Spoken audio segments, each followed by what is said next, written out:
Hello everyone. आज से start करते हैं हम लोग थर्ड पेपर पार्ट 3 का। पेपर क्या है? पेपर नंबर 3 और पेपर क्या है? Solid state electronics. Solid state electronics. अब अगर आप पेपर को थोड़ा थोड़ा अलग कर लें तो हमारा हिस्सा बनता है सॉलिड स्टेट। आप कहेंगे कि सॉलिड स्टेट तो हम पढ़ चुके पेपर 2 में। फिर मिलता है, क्या मिलता है? Electronics. Okay, solid state plus electronics. तो सॉलिड स्टेट प्लस इलेक्ट्रॉनिक्स में ऐसा नहीं कि हमको सिर्फ पूरा पूरा सॉलिड स्टेट पढ़ना, हमें पढ़ना क्या है? इलेक्ट्रॉनिक्स क्या हुआ?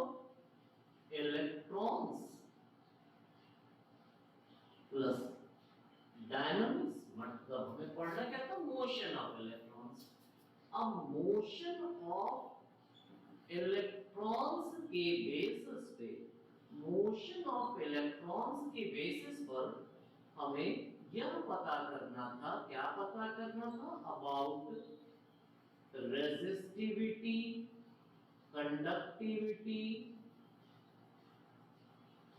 ऑफ किसकी? अब यहां पे वापस आते हैं of solids. Means we have to go through the motion of electrons. उस मोशन ऑफ इलेक्ट्रॉन से हमें उनका कंडक्टिंग बिहेवियर पता करना था कि whether they are behaving like conductor, insulator या सेमीकंडक्टर। तो इन कामों के लिए जो मटेरियल्स को हमें डिस्कस करना था वो थे solids. Means on the basis of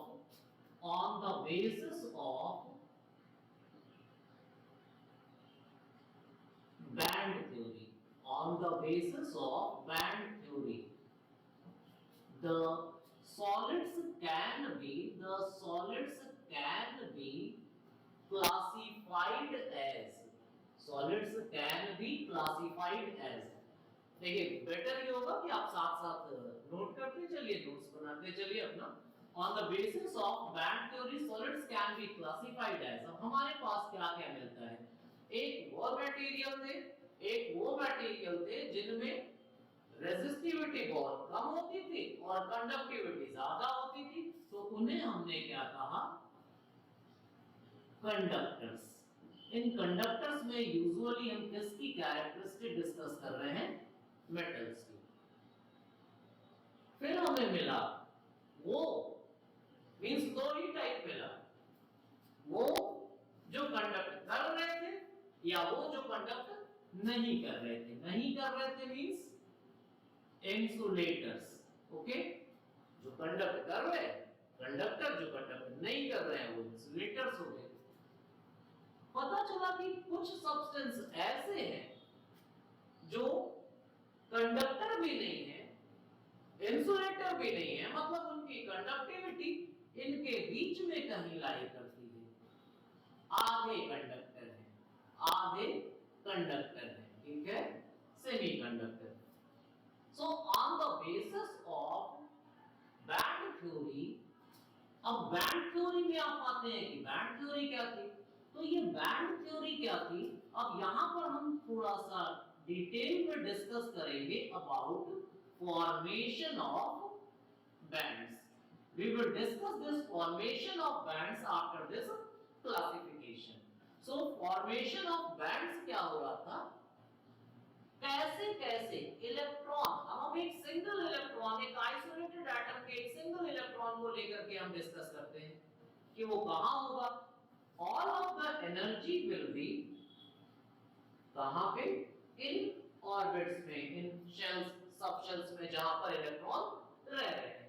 मान लीजिए हमारा एक इलेक्ट्रॉन s में है, p में है। अब ऐसा एक एटम होगा तो उसका क्या बिहेवियर होगा?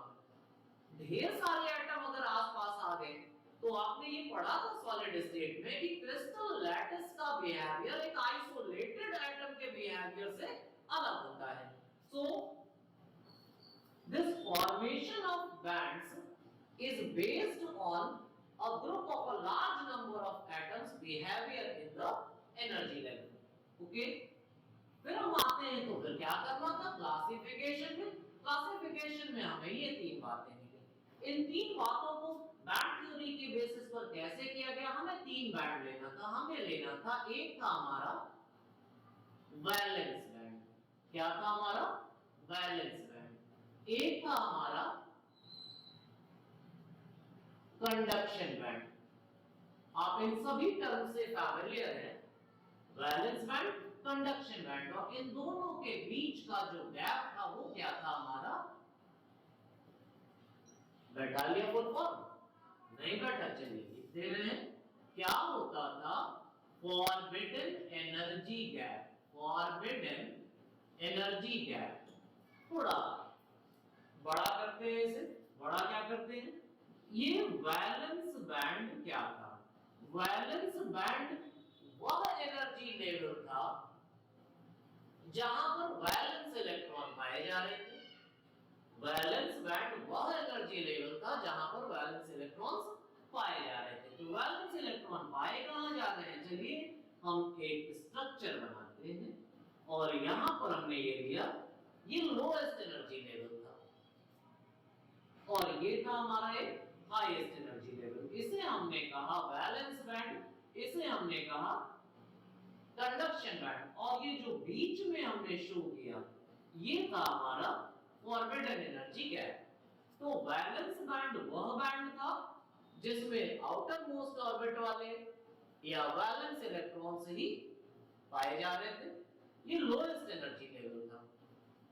अब इलेक्ट्रॉन ट्राई क्या करेगा, जब उसे कहीं से एनर्जी मिल रही है तो वो अपना ये वैलेंस बैंड छोड़ करके कहां जाना चाहेगा, फॉरबिडन एनर्जी गैप, बिल्कुल नहीं, ये तो एकदम रेस्ट्रिक्टेड जोन है।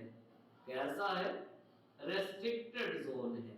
जैसे आप जब आएंगे तो कहां पर आप पढ़ने के लिए बैठेंगे, कहां नहीं बैठेंगे, तो कुछ होगा आपके लिए रेस्ट्रिक्टेड जोन होगा और कुछ आपके लिए परमिटेड होगा। तो परमिटेड यही दो चलेंगे, और यहां पर मींस फॉरबिडन एनर्जी गैप वह रीजन था जहां कोई भी इलेक्ट्रॉन नहीं पाया जाएगा। ओके, तो वैलेंस बैंड में कुछ इलेक्ट्रॉन थे, कुछ इलेक्ट्रॉन कंडक्शन बैंड में भी थे। Means valence band partially field था और कंडक्शन बैंड भी इसके साथ मैच कर रहा है, ओवरलैप कर रहा है।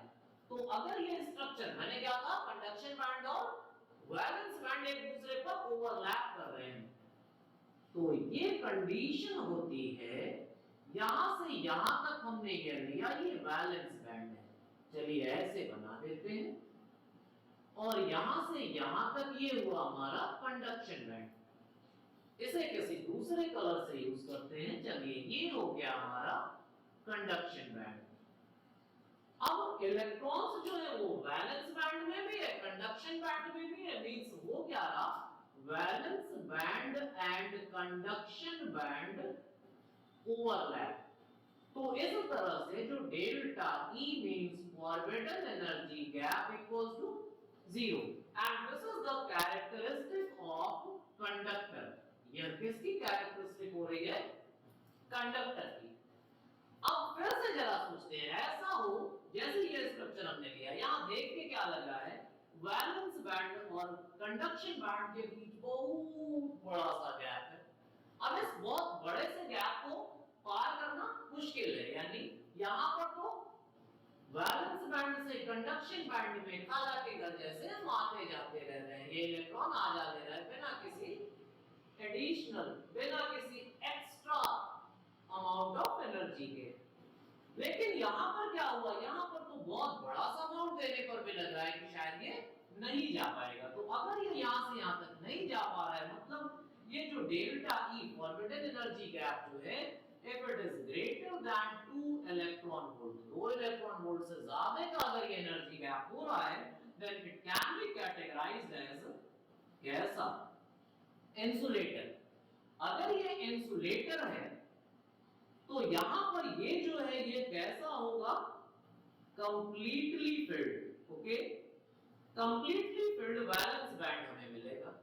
इस कंप्लीटली फिल्ड वैलेंस बैंड के साथ साथ इसका मतलब ये हुआ यहाँ पर ये पूरा का पूरा कैसा हो गया, खाली।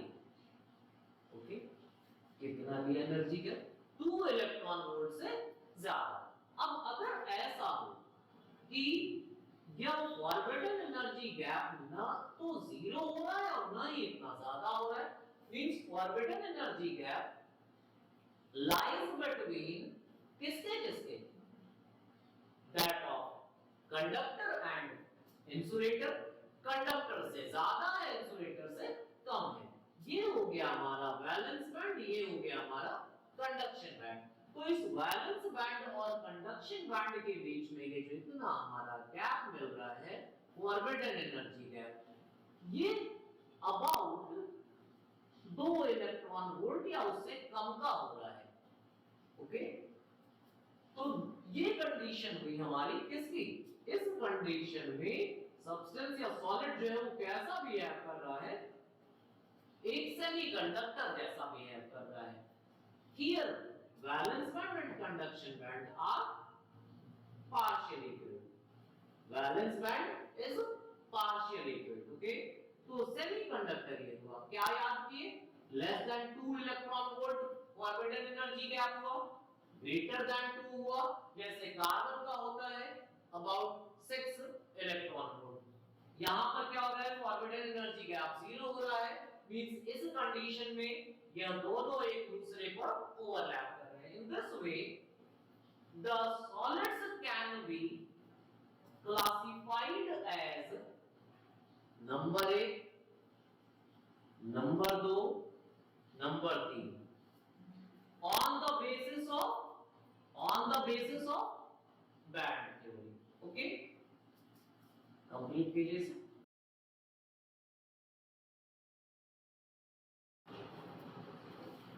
क्या प्रोग्राम है, चलिए आगे। अब देखिए ये जो सेमीकंडक्टर है इसमें हमने ये कहा कि ये लगभग 2 इलेक्ट्रॉन वोल्ट के ऑर्डर का, लगभग 2 इलेक्ट्रॉन के आसपास ये ऑर्बिटल एनर्जी गैप हो रहा है। This amount of energy can not be provided by ordinary electric field. सामान्य तौर पर हम इतनी एनर्जी प्रोवाइड नहीं कर पाएंगे कि यहाँ का ये जो ऑलमोस्ट फिल्ड वैलेंस बैंड है, ऑलमोस्ट एम्प्टी, यहाँ का जो ऑलमोस्ट फिल्ड वैलेंस बैंड है ये इलेक्ट्रॉन को यहाँ तक पहुंचाए, इसे पार करे। ओके, तो इसका मतलब ये हुआ कि नॉर्मल कंडीशन में ये जो सेमीकंडक्टर है एट वेरी लो टेम्परेचर, ये कैसा बिहेव कर रहा है, इंसुलेटर के जैसा। याद हो गई बात, at very low temperature it behave like insulator. तो फिर क्या काम बच रहा था, अब जैसे देखिए ये conduction band, valence band, orbital energy gap, ये वाली कहानियां फॉर्मेशन ऑफ बैंड्स में क्या पढ़ते, ये वैलेंस बैंड 1 कैसे रहा, ये कंडक्शन बैंड 1 कैसे रहा, तो फिर इन दोनों के बीच में ये गैप कैसे अराइज हो रहा है, इसके बारे में हमको डिस्कस करना है। तो पहले हमको ये पता चल गया कि वैलेंस बैंड, कंडक्शन बैंड क्या है, ऑर्बिटल एनर्जी गैप क्या है, इन तीनों की वैल्यूज, इन तीनों के डिफरेंसेस के बेसिस पर हम सॉलिड्स को कितने टाइप से क्लासिफाई कर पा रहे हैं। तो जब हम यहाँ पे आते हैं सेमीकंडक्टर, तो था ये 2 टाइप का था।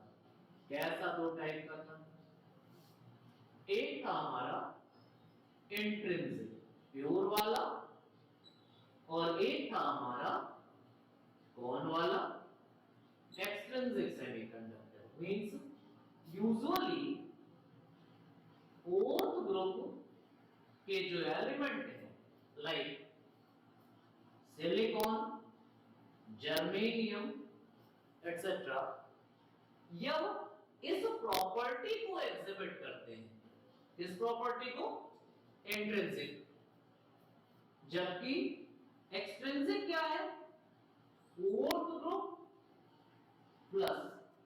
अब प्लस में क्या क्या होगा, 3rd या 5th ग्रुप एलिमेंट को मिला दिया।